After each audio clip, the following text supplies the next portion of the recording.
J'ai fait cette pièce à partir d'un échec. L'échec que j'ai rencontré, c'est celui de vouloir faire danser la plante qui danse. Et ça s'appelle le Desmonium gyrans. Et c'est une plante qui naturellement danse avec le son.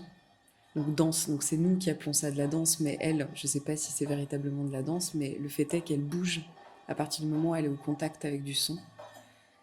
Et j'ai voulu utiliser cette plante pour qu'elle danse, donc lui diffuser du son pour qu'elle danse. En faisant du son et en dansant, je voulais placer des capteurs pour qu'elle produise du son elle-même. Et avec ce son-là, pouvoir faire danser les personnes qui viendraient voir l'installation. Et quand les personnes seraient là pour danser à cette installation, eux-mêmes produiraient du son. Donc j'avais pensé à une triangulation comme ça. Sauf qu'il y a des paradigmes que j'avais pas pris en compte. C'est que la Desmonium gyrans, eh ben, elle peut ne pas réagir en fait. Elle peut ne pas danser et c'est devenu un échec. En fait, je me suis retrouvée en face de la domination que je voulais mettre sur cette plante, alors que c'était complètement l'inverse que je voulais faire. Je voulais juste montrer une espèce d'égalité et une horizontalité. Et j'ai complètement échoué à ça. Donc ce que j'ai décidé de faire, c'est reproduire une plante, mais de manière complètement factice.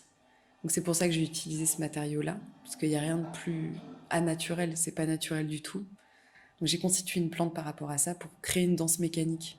Donc c'est pour ça que je l'ai placée sur un disque, sur une platine vinyle, pour qu'il y ait un mouvement mécanique et que ça crée une danse non vivante. À la base, je voulais une danse vivante, et maintenant, ce n'est pas une, c'est une danse non vivante. Et au fur et à mesure que je construisais cette pièce, j'ai eu envie de faire du son comme il était prévu, avec donc une danse vivante. Et là, à partir de cette danse non vivante, j'ai enregistré du son avec les mêmes matériaux, donc avec la platine. La danse mécanique, elle est répétitive et c'est en lien tout complètement avec le son. Le son, je l'ai constitué comme ça, en loop. J'ai fait des loops, exactement comme le mouvement qui est proposé là. Alors que la danse organique, elle est pas maîtrisable. Il y a des variations et il n'y a pas vraiment de loop, sauf si c'est maîtrisé par une espèce de conscience. Et c'est pour ça que les humains se placent vraiment entre les deux.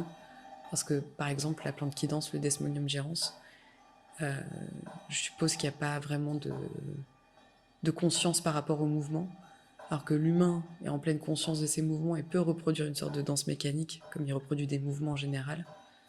Et l'humain est donc capable de créer des danses mécaniques. Le son, je l'ai constitué à partir de la même peine que ça m'a donné de sculpter.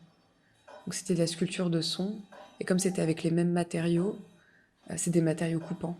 En fait, le grillage à poule, ça fait mal. Et, euh, et je suis partie de cette idée qu'il fallait peut-être que ça fasse un peu mal.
Gobierno de México.